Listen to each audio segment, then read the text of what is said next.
I have this friend named Mitchell.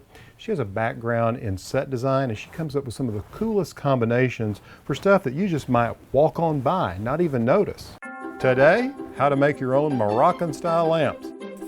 Hey, I'm coloring in my studio. You know those cool Moroccan lamps that everybody has, that all the stores online are selling and everything now, and they're about $50 to $200, and you hang them outside or inside, or you put them on a table. We can make them. And I think that we can make them for free. I'm going to start by making the tiles with Shrinky Dink plastic. Now there's two ways you can do it. One is buying the Shrinky Dink plastic, and it's got a rough one side and a really slick other side. And what you want to do is color on the rough side. The other way is to use to-go containers. Now you have to use number 6.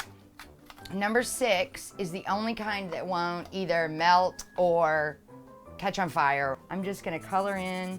I'm using Sharpie markers because they are alcohol based, and if you use a water soluble marker, it will fade away. But if you use a permanent marker, it will get actually darker as the Shrinky Dink plastic shrink. Okay, I've got this sheet colored. I'm gonna go ahead and start cutting out some tiles. Now, for my lamp, I want to have matching pieces.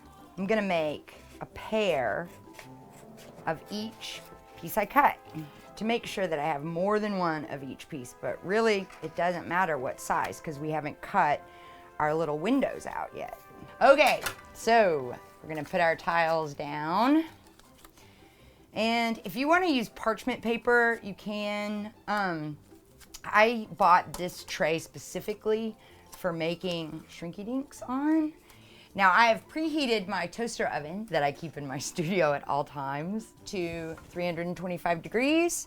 Now we're gonna put them in for 3 minutes. Ta-da! Aren't they adorable? I decided to make it out of this plastic. This is a coffee can, a plastic coffee can. And so I walked around looking for different bases. But look what I actually found, an old planter. So I'm gonna use this as my base. That this little cheesy 70s incense holder will look really cool on top. I have gone ahead and painted outside one a metallic color. Eventually, I'm gonna patina them all. We're gonna do a painting technique on all of it.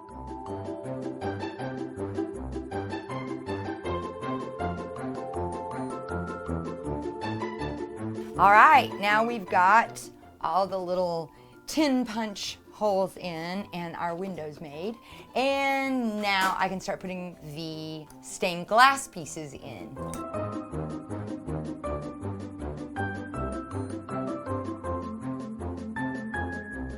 Okay, so I've done one side of this, but before I go any further, I want to go ahead and get my cord in because I'm going to push my cord through this back hole.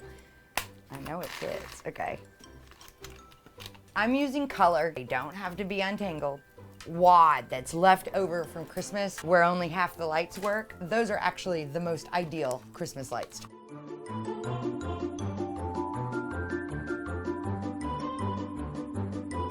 This is an art department trick. This is a wood finish stain marker.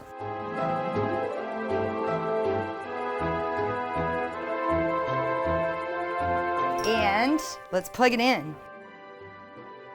Y'all, this is a coffee can with Christmas lights and Shrinky Dink. I made with stuff I already had around my house. It's cool! It turned out cool!